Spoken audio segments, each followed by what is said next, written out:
Welcome to Immunology.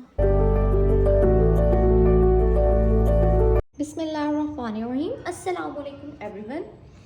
Hope you all are doing well. आज का जो हमारा टॉपिक है वो basically graft versus host reaction है। यूएचएस का मोस्ट फेवरेट शॉर्ट क्वेश्चन। यहाँ पर जो है ना लास्ट में हिमेटोपोटिक स्टेम सेल ट्रांसप्लांट, ये हमने नहीं देखा था। आपको पता है बोन मैरो का भी ट्रांसप्लांट होता है, तो उसमें भी क्रॉस मैचिंग वगैरह करवाई जाती है। एक तो ये है, और बोन मैरो के में दो होते हैं, एक ऑटोलोगस होते हैं और एलोजेनिक भी। ऑटोलोगस एक ही इंसान है, एक ही जगह का टिश्यू दूसरी जगह लगाना। एलोजेनिक डिफरेंट पर्सनस हैं मगर सेम स्पीशीज़ है, ये ऑलरेडी हम डिस्कस कर चुके हैं। अच्छा, अब हमारे पास ग्राफ्ट वर्सेस होस्ट रिएक्शन में आपने इसको एज अ स्टोरी याद रखना है। जितना अच्छी बात है आप स्टोरी के तौर पे ही याद रखो। इसमें बेसिकली क्या हो रहा होता है, इसमें बेसिकली एक कंडीशन है। ग्राफ्ट वर्सेस होस्ट रिएक्शन हमेशा नहीं होता, बस एक कंडीशन है। उस कंडीशन में क्या होता है, सबसे पहले ग्राफ्ट वर्सेस होस्ट को GVH भी लिख सकते हैं, ठीक है। होस्ट रिएक्शन में ये आपको याद होना चाहिए, ये एक कंडीशन है। अब इस कंडीशन में क्या हो रहा है कि अब आपको पता है जब भी हम किसी भी पेशेंट पे, जो कि पेशेंट जिसको हम रेसिपिएंट कहते हैं, ठीक है, उसमें जब हम कोई चीज़ ट्रांसप्लांट करते हैं, ग्राफ्ट देते हैं उसको, तो हम पहले उस बंदे को, इस पेशेंट को इम्यूनो कम्प्रोमाइज करते हैं, उनको ड्रग्स देते हैं ताकि इसके T सेल्स सो जाएं, वो एक्टिवेट ना हो और वो रिएक्शन शो ना करें आने वाले के खिलाफ, ठीक है। तो बेसिकली अब हमें पता है पेशेंट क्या है, इम्यूनो कम्प्रोमाइज्ड है, ठीक है। अब हमारे पास जो डोनर है, अब डोनर से कोई भी ऑर्गन आ रहा है, फॉर एग्जांपल वो किडनी है, हम किडनी को ही लेके चल रहे हैं अभी तक, ठीक है। अब जो किडनी है, किडनी के अंदर जो ब्लड वेसल्स हैं, ब्लड वेसल्स के अंदर हमारे सारे वाइट ब्लड सेल्स होते हैं, ठीक है, वो घूम फिर रहे होते हैं, उसमें T सेल्स भी तो होंगे। अब ये T सेल्स तो नॉर्मल है, मतलब ये तो इम्यूनो कम्प्रोमाइज नहीं है ना, ये तो इम्यूनो कॉम्पिटेंट है। अब डोनर के जो T सेल्स हैं, डोनर के T सेल्स वो इम्यूनो कॉम्पिटेंट है। कॉम्पिटेंट का मतलब ताकतवर है, ठीक है। अब ये इम्यूनो कम्प्रोमाइज है। अगर फॉर एग्जांपल आपको पता है जब एक मिनट अजान आ जाए स्टूडेंट्स। अब हम ये डिस्कस कर रहे थे, जो हमारा डोनर है उसके इम्यूनो कॉम्पिटेंट है, उसके T सेल्स बहुत हेल्दी हैं, तो T सेल्स तो एक्टिव हैं, ठीक है। अब ना ये इम्यूनो कम्प्रोमाइज है, इसमें इन्फेक्शन के पेशेंट में बहुत ज़्यादा चांसेस होते हैं। इसमें हमने पढ़ा हुआ है जिनको ट्रांसप्लांट हुआ था उनको HIV होने का, मतलब बहुत चीज़ें चांसेस होते हैं, उसको वायरसेस बैक्टीरिया अटैक कर सकते हैं। फॉर एग्जांपल इसकी बॉडी में कोई एंटीजन आया तो इसके MHC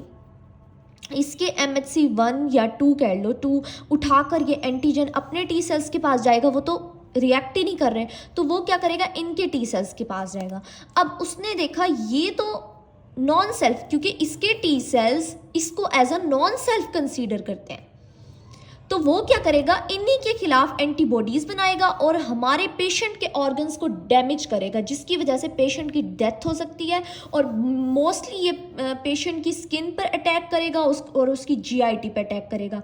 स्किन पर अटैक करेगा तो रैशेज हो जाएंगे, GIT पे अटैक करेगा बंदे को डायरिया हो जाएगा, और लीवर पे अटैक करेगा या फिर लीवर पे अटैक करेगा और बंदे को हेपेटाइटिस भी हो सकता है। तो इतना सीवियर रिएक्शन हो सकता है जिसकी वजह से पेशेंट की डेथ भी हो सकती है। तो आपने कई बार सुना होगा कि ट्रांसप्लांट के बाद पेशेंट की डेथ हो जाती है ड्यू टू किस कंडीशन की वजह से, ग्राफ्ट वर्सेस होस्ट रिएक्शन। मतलब जो ग्राफ्ट है, जो हमने ट्रांसप्लांट किया, जिस ऑर्गन को, organ being transplanted into the host. Host कौन है, पेशेंट, जो कि डोनेट, जो रिसीव कर रहा है, पेशेंट रिसीव ग्राफ्ट, उसको हम होस्ट कहते हैं। और ये UHS की मोस्ट फेवरेट डेफिनेशंस है, ठीक है।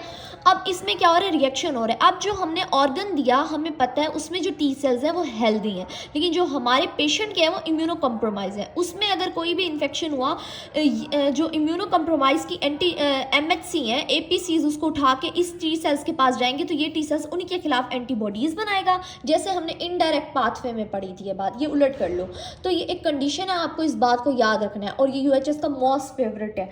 अब मैं आपको इसके बारे में बुक से पढ़ते हैं, उसके बाद हम लोग HLA टाइपिंग देखते हैं, जो कि बहुत इंपॉर्टेंट है। सबसे पहले ग्राफ्ट वर्सेस होस्ट, जिसके चांसेस 30 to 70% हैं पेशेंट में होने के। और पेशेंट की डेथ भी हो सकती है इस वजह से। उसके बाद ऑर्गन की ग्राफ्ट की डेफिनेशन, होस्ट की डेफिनेशन ऑलरेडी भी हम ये डिस्कस कर चुके थे। अब आ जाते हैं हमारे पास, सबसे पहले हमने क्या कहा कि यहाँ से पढ़ना शुरू करते हैं। द रिएक्शन अकर्स, रिएक्शन कब अकर्स होगा? बिकॉज ग्राफ्टेड इम्यूनोकॉम्पिटेंट टी सेल्स, मतलब जो ग्राफ्ट के हैं, जो ऑर्गन हमने ट्रांसप्लांट किया उसके टी सेल्स इम्यूनोकॉम्पिटेंट है, मतलब हेल्दी हैं, तो वो जो है ना प्रोलिफरेट कर रहे हैं in the immuno compromised host में और रिजेक्ट कर रहे हैं होस्ट सेल्स को, मतलब वो इसके टी सेल्स होस्ट सेल्स को एज अ फॉरेन ले रहे हैं और उसके खिलाफ एंटीबॉडीज़ बना रहे हैं। फिर क्या होगा? पेशेंट्स की सेल की डेथ हो जाएगी, उसके स्किन पर अटैक होगा, उसके गैस्ट्रोइंटेस्टाइनल सिस्टम पे अटैक होगा, पेशेंट को रैश हो सकते हैं, ओरल अल्सर्स हो सकते हैं, डायरिया हो सकता है, हेपेटाइटिस हो सकता है। अब ग्राफ्ट वर्सेस होस्ट की 3 रिक्वायरमेंट्स हैं। एक तो आपने हमेशा ये बात याद रखनी है, आपका जो ग्राफ्ट है, जो आर है, वो इम्यूनो कॉम्पिटेंट है, मतलब हेल्दी है उसके टी सेल्स, और जो रेसिपिएंट है वो इम्यूनो कम्प्रोमाइज्ड है। तीसरा, जो रेसिपिएंट के एंटीजेंस है ना, वो MHC हैं, वो एंटीजेंस इसके टी सेल्स के पास ले जाते हैं और टी सेल्स एक्टिव हो जाते हैं और उसके खिलाफ ही रिएक्शन शो कर देते हैं। अब आप लोगों ने क्या याद करना है? आपने एक स्टिकी नोट्स बनाने हैं और उस पर ये कंडीशन लिख लिया ताकि आपके जब पेपर हो उस दिन आप लोग सिर्फ ये स्टिकी नोट्स पढ़ो और आप अपने वर्ड्स में लिख लो। ग्राफ्ट वर्सेस होस्ट में क्या हो रहा है? एलोग्राफ्ट हो रहा है, एक पर्सन से दूसरे। जो डोनर है वो इम्यूनो कॉम्पिटेंट है, उसके टी सेल्स हेल्दी हैं, और जो रेसिपिएंट है वो इम्यूनो कम्प्रोमाइज्ड है। तो टी सेल्स इसके खिलाफ एंटीबॉडीज़ बनाएंगे और इसको एज अ फॉरेन लेंगे, और डेथ के चांसेस बहुत ज़्यादा है। रैश हो सकता है, और अल्सर हो सकता है, डायरिया हो सकता है, हेपेटाइटिस हो सकता है। और इसका ट्रीटमेंट क्या है? आपने क्या करना है? ट्रीटमेंट ये है कि इसके टी सेल्स को भी सुला देना है, इम्यूनो कम्प्रोमाइज़ कर देना है। तो ये मैंने इसका ट्रीटमेंट भी लिखा हुआ है कि सप्रेस कर लो टी सेल्स ऑफ डोनर के टी सेल्स को भी सप्रेस कर लो। अब ये स्टिकी नोट मैं अपने यहाँ पर लगा रही हूँ, आप लोगों ने भी सेम यही काम करना है। स्टोरी बनाओ, याद करो, और एट द एंड जब आपका पेपर हो उस दिन रिवाइज कर लो। अब आ जाते हैं HLA typing, which is very important. जब भी कोई ट्रांसप्लांट करते हैं, मैंने आपको बताया था क्रॉस मैचिंग कराते हैं। What is HLA typing? HLA हमें पता है जीन्स, हमने MHC1 और MHC2 के जीन्स को मैच करना है। एज यू ऑल नो, जो MHC1 होती है जिसमें एक चेन होती है, उसमें 3 जीन्स होते हैं, HLA A, B and C, हम ऑलरेडी देख चुके हैं। उसके बाद जो हमारी MHC2 होती है उसमें 2 चेन्स हैं, अल्फ़ा और बीटा, मगर उसको बनाने वाला एक ही जीन है HLA D, मगर उसके 3 पार्ट्स हैं। अब आपके पास क्या हो गए? 5 हमारे पास जो है ना, मोस्टली अब ना हमारे पास जो HLA D है ना, उसमें 2 इंपॉर्टेंट पार्ट्स होते हैं। एक था, मैंने आपको याद कराया था, DP। P इतना इंपॉर्टेंट नहीं होता, DQ और DR बहुत इंपॉर्टेंट है। Wait a minute, I want to show you what I am talking about. Yes, this मैंने आपको ये बताया था, मैंने कहा था आपने अगर कुछ याद, यार एक मिनट, कैमरा ही टेढ़ा लग रहा है मुझे तो। ओके, हाँ जी। अब मैंने आपको बताया था कि जो अब ना हमने क्या करना है? मैचिंग करनी है, हमने HLA की टाइपिंग करनी है। What is HLA typing? जैसे हम ब्लड ग्रुप कराने से पहले क्रॉस मैचिंग करते हैं ना, सेम एग्जैक्टली HLA टाइपिंग करनी है। हमने देखना है कि क्लास 1 जो है हमारी 3 जीन्स मैच हो रहे हैं, डोनर और रेसिपिएंट के सेम है, HLA A का एलील और उसका सेम है, ताकि रिजेक्शन ना हो। लेकिन रिजेक्शन के चांसेस फिर भी रहते हैं due to minor antigens, already हम डिस्कस कर चुके हैं। अच्छा, अब क्रॉस मैचिंग में HLA A, HLA B, HLA C, और जो D जीन है ना, उसमें DP इतना इंपॉर्टेंट नहीं होता, उसको छोड़ देते हैं, लेकिन DQ और DR ज़रूरी है कि मैच होना चाहिए। ये 5, 1 2 3 4 5, ये 5 अगर जीन्स मैच होंगे तो हम ट्रांसप्लांट करेंगे, वरना हम ट्रांसप्लांट नहीं करेंगे। और मोस्टली आपने सुना होगा कि हम लोग ट्रांसप्लांट नहीं हो रहा, ऑर्गन नहीं मिल रहा किसी का, ड्यू टू MHC की वजह से ऑर्गन नहीं मिल रहा होता। तो हमने बेसिकली कहाँ गया? यस, HLA टाइपिंग हम करते हैं, जिसको हम टिश्यू टाइपिंग भी कह रहे हैं। और UHS का शॉर्ट क्वेश्चन आया हुआ है, मोस्टली मल्टीपल टाइम्स आया हुआ है। अच्छा, इसमें क्या हो रहा है? हमने 10/10 मैचिंग करनी है। What is 10/10 matching? 10/10 मैचिंग का क्या मतलब है? अब ज़रा सुनने वाली बात है और समझने वाली बात है, मैं तुम लोगों को रजिस्टर पे ही बता देती हूँ। अभी मैंने आपको बात की, मैंने कहा हमने HLA टाइपिंग या टिश्यू टाइपिंग में हमने क्या देखना होता है? ठीक है।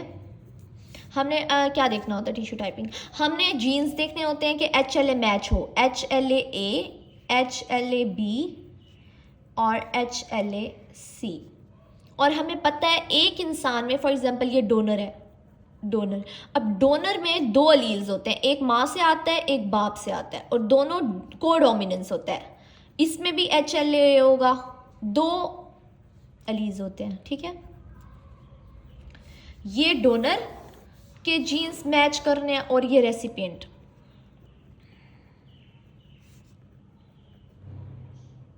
ठीक है।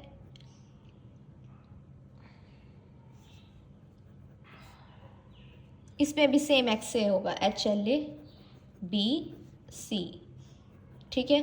अब हमारे पास और ये एक जीन हो गया, दूसरा जीन हो गया, तीसरा जीन हो गया, चौथा मैंने कहा HLA-D का पार्ट हमने Q और DR को देखना है, ये ज़रूर मैच होना चाहिए। 5 ये हो गए, तो क्रॉसिंग 10/10 होनी चाहिए। 10/10 मतलब कि अब जो कोडोमिनेंस से न्यू बना इस पेशेंट में एक ही मतलब जो कोडोमिनेंस से HLA बना वो एक ही HLA होगा। ये HLA से मैच होना चाहिए, ये इसके साथ, ये इसके साथ मैच, ये इसके साथ, मतलब जो मैंने लिखा नहीं है, और ये इसके साथ।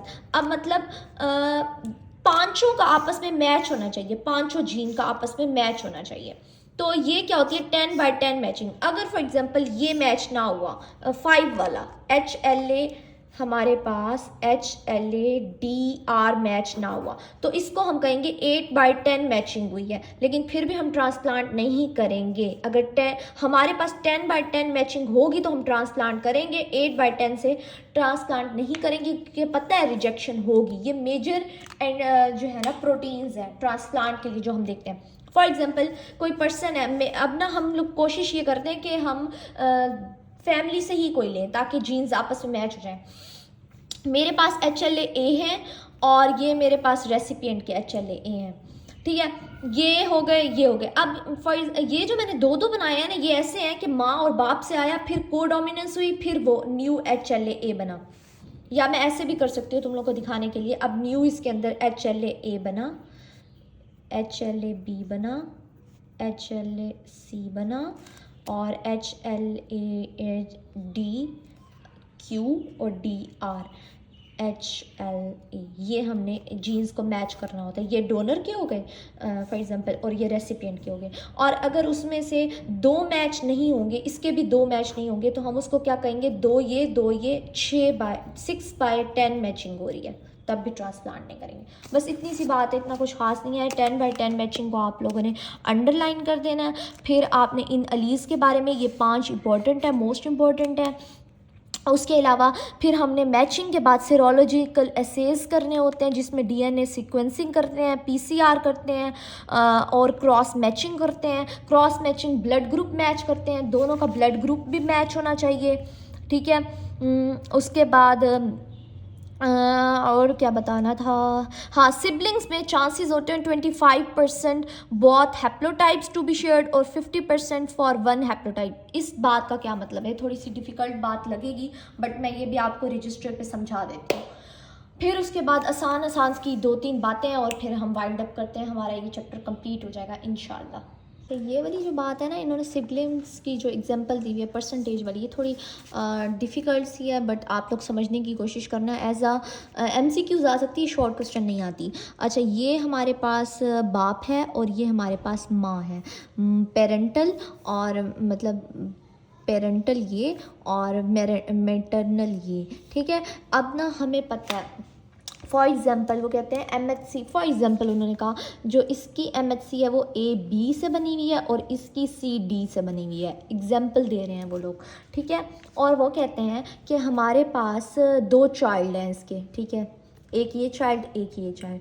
वो कहते हैं 50% चांस ये है कि इनका ना, अब फॉर एग्ज़ाम्पल इस बच्चे से इसका A आ गया और इस बच्चे में भी इस यहाँ से एक A आ गया, लेकिन यहाँ से इसका एक D आएगा, यहाँ से इसका D आएगा और यहाँ से इसका C आ गया। मतलब कि वो कहते हैं हो सकता है इन दोनों में एक हैप्लोटाइप कहते हैं ना हम इसको, क्योंकि हम डिप्लॉयड है, हैप्लोटाइप सेम हो, 50% चांस है।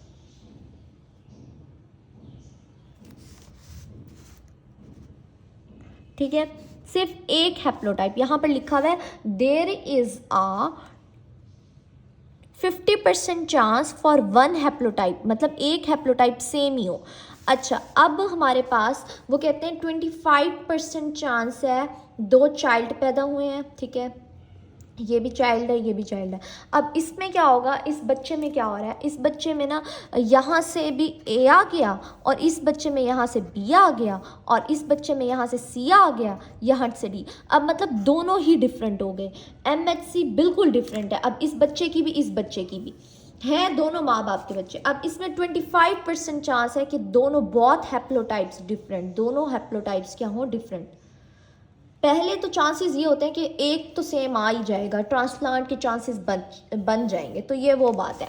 सेम एग्जैक्टली वो कहते हैं 25% चांस है बहुत हैप्लोटाइप्स टू बी शेयर्ड हो जाएं, बस इतनी सी बात है और कुछ खास नहीं है। अब एक इम्पॉर्टेंट कंसेप्ट है, इसको आप कंसेप्ट लेकर चलो, आपको उसमें ज़रूरत नहीं है, MCQs के तौर पे आ सकेगा, शॉर्ट क्वेश्चन नहीं आता। Foetus is an allograft that is not rejected.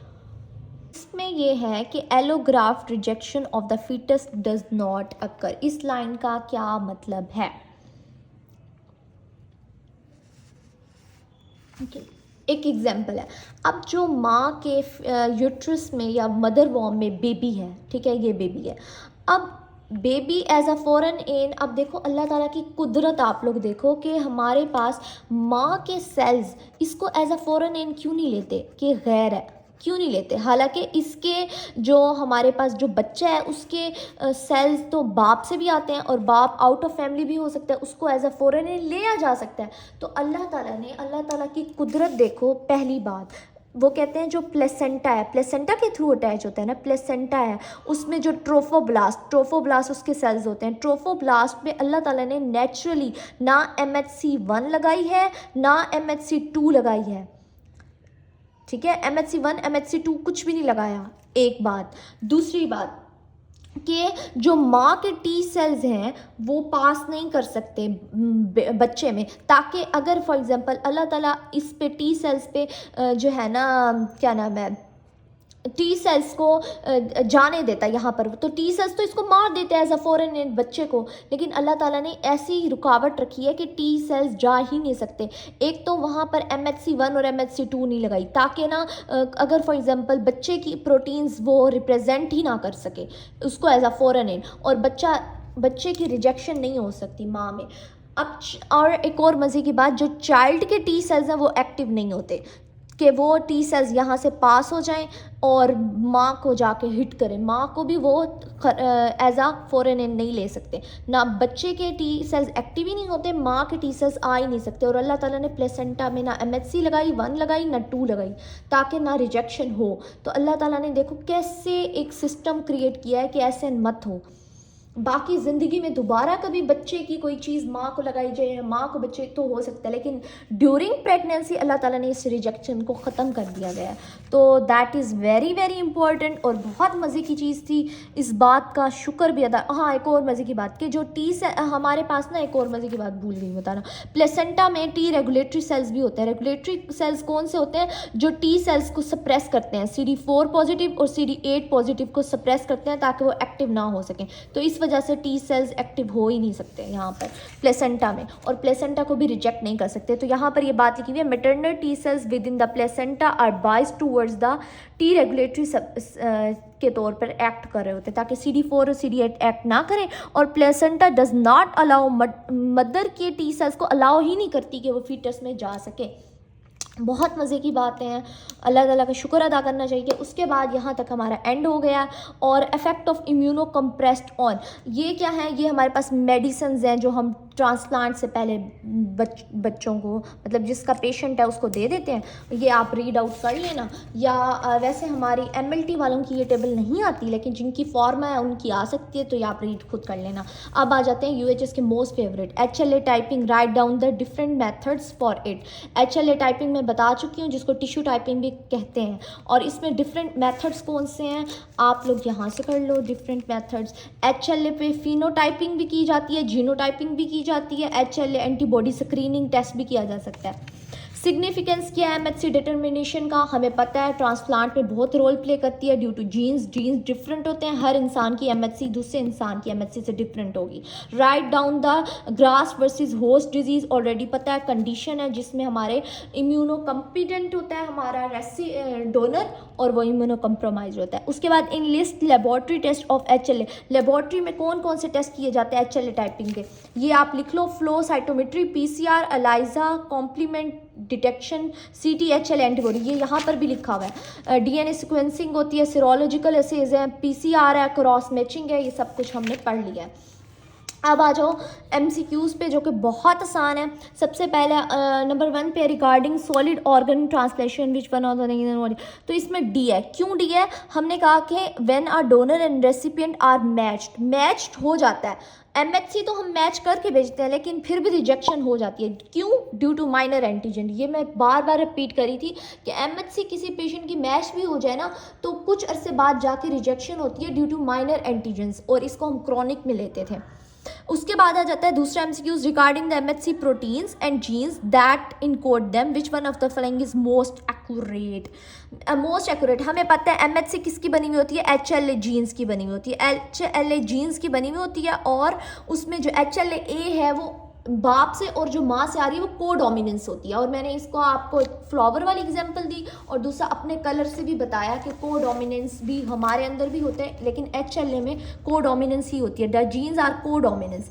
Each person express class 1 and class 2 inherited from mother and father, माँ बाप दोनों से आएगी, लेकिन मिक्स होकर हमारे अंदर एक नई MHC बनती है।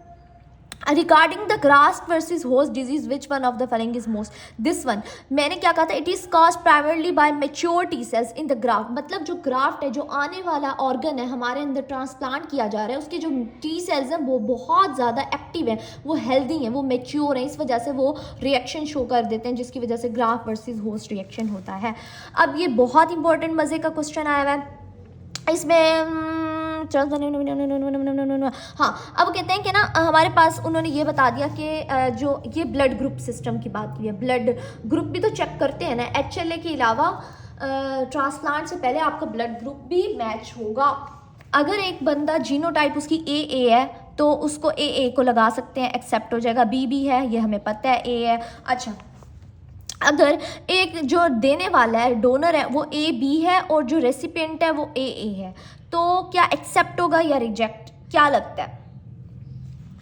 यहाँ पर होगा वो रिजेक्ट और यहाँ पर होगा एक्सेप्ट। वाई? जिस बच्चे को पता है वो तो अभी से ही लेक्चर बंद करके चला जाए, लेकिन जिस बच्चे को नहीं पता उसको मैं ये बता दूं कि जो AB है उसमें ये जो देने वाला है एंटीबॉडी, इसके अंदर ना एंटीबॉडी A है, उसमें एंटीजन A है और B है, लेकिन एंटीबॉडी कोई नहीं है।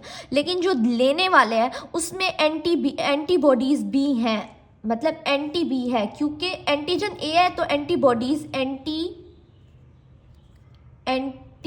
B एंटीबॉडीज हैं, जो कि इसको आने वाले को किल करेगी और रिजेक्ट हो जाएगा, रिएक्शन हो जाएगा। लेकिन अब AA है और ये AB में हमें पता है कोई एंटीबॉडीज़ नहीं होती, एंटीजन A होता है और एंटीजन B होता है, लेकिन एंटीबॉडीज़ कोई नहीं होती। लेकिन इसमें एंटीबॉडीज़ B होती हैं। लेकिन जब भी हम ब्लड ग्रुप देखते हैं तो देने वाले को, मतलब डोनर के एंटीजन को देखते हैं और रेसिपिएंट को, ये लिख लो तुम लोग, रेसिपिएंट के एंटीबॉडीज़ को देखते हैं। यूं क्रॉस मैच करा रहे होते हैं हम लोग, ये हमें बचपन से पढ़ते आ रहे हैं। I hope you like the video, please like share and comment. अगर कोई कमी रह गई हो वो भी आप लोग कमेंट सेक्शन में पूछ सकते हो। तो अब नेक्स्ट चैप्टर हम स्टार्ट करेंगे इंशाल्लाह कॉम्प्लीमेंट, और जो कि बहुत इंपॉर्टेंट है, UHS मोस्ट फेवरेट। और ये पढ़ने की ज़रूरत नहीं है, ये जो पैराग्राफ्स हैं ये इतने इंपॉर्टेंट नहीं है, रीड आउट कर लेना।